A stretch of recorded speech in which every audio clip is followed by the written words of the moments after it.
How's it going, Wolfpack? Mr. McDonald with our second video tutorial here for STEM Expo. This is going to be how you're going to take your pieces, or at least your puzzle template, and you're going to start making puzzle pieces.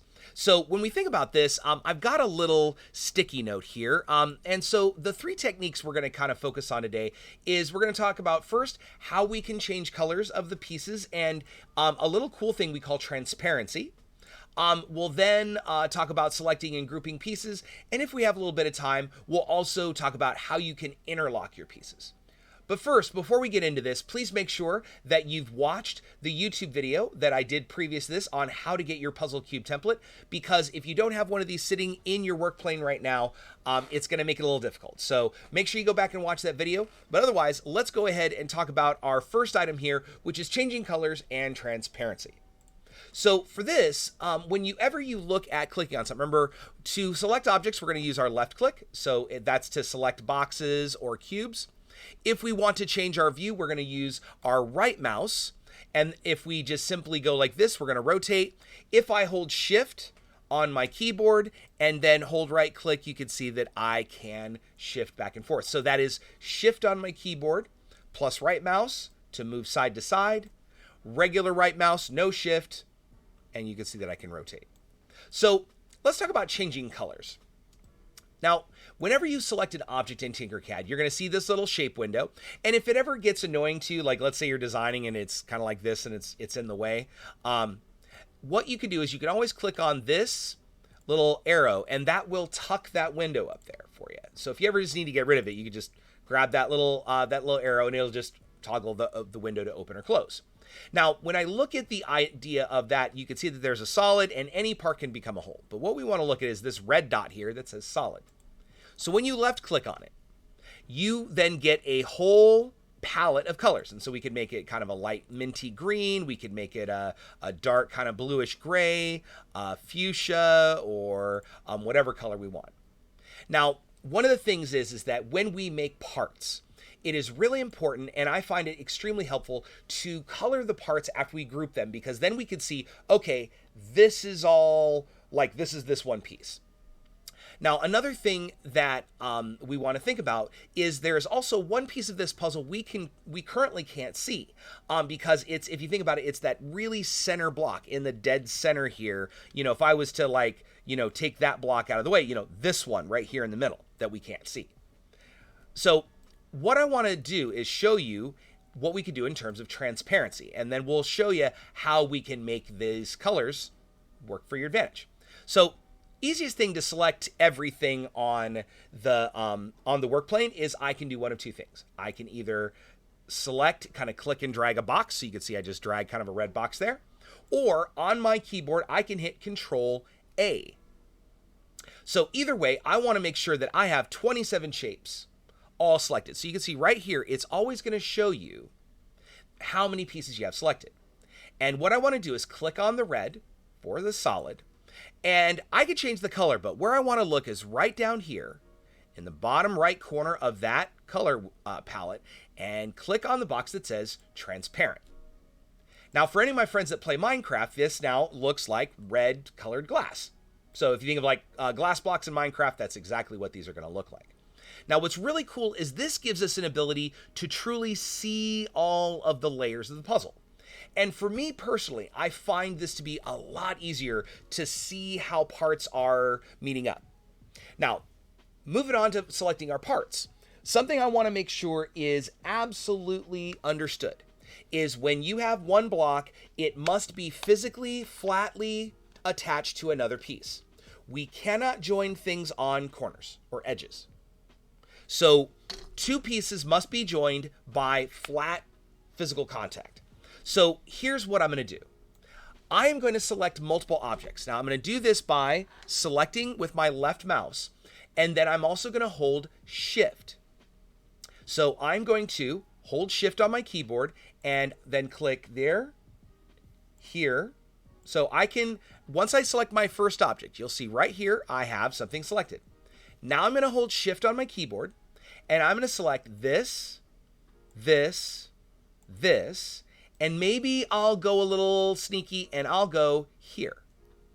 Now, what I want you to notice is every time I select a new object, there's a number that appears after the shapes. And so hopefully you can see there's a 5 in parentheses.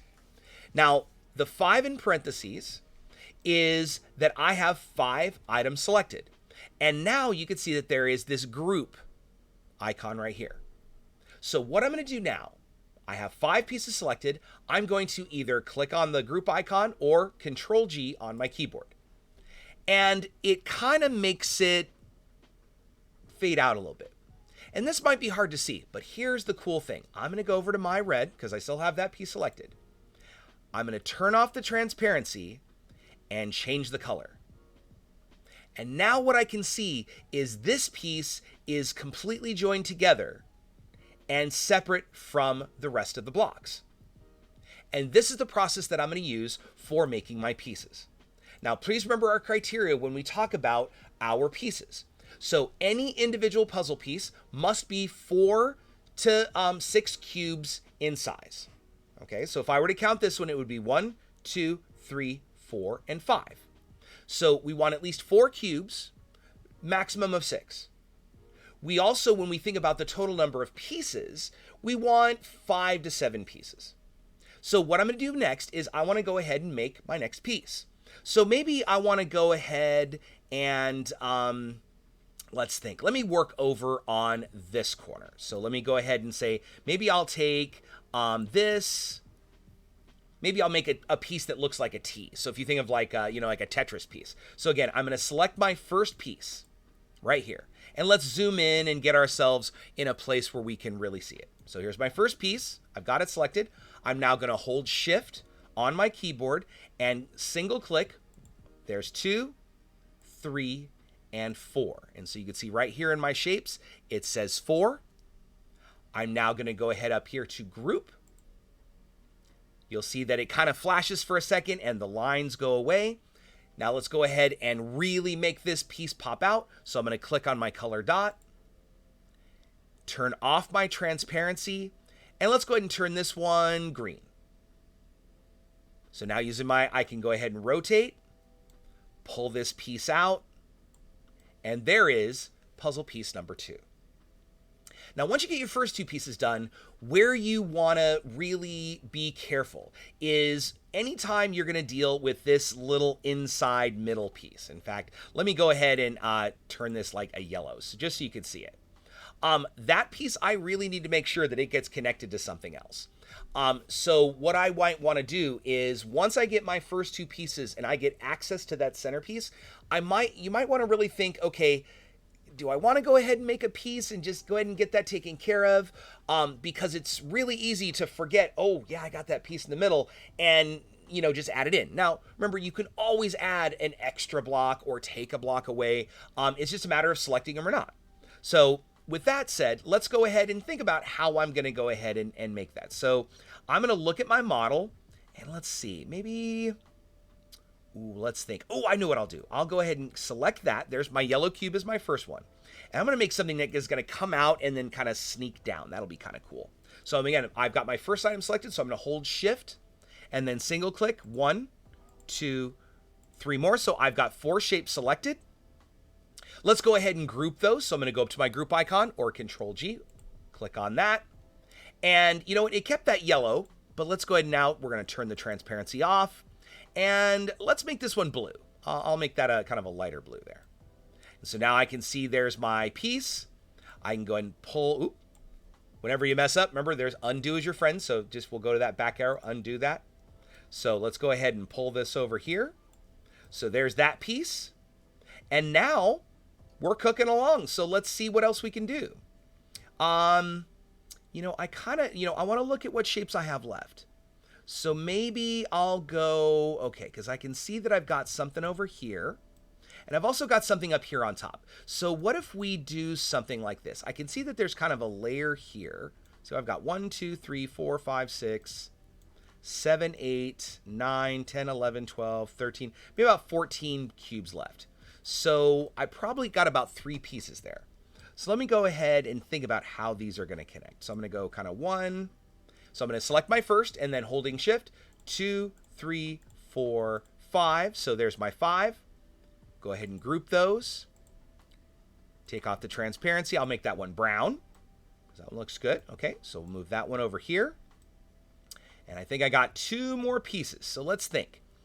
I could go maybe, let's see, 1. Get my first piece here. So let's see. Can I do something? I already have a T shape. So let's do this. Ooh, let's see. I'll go ahead and let's see. You know what? I'm going to go ahead and do this. I'm going to take this one here and go ahead and go 1, 2, 3. Oops. And if you click off, then just, again, select that one.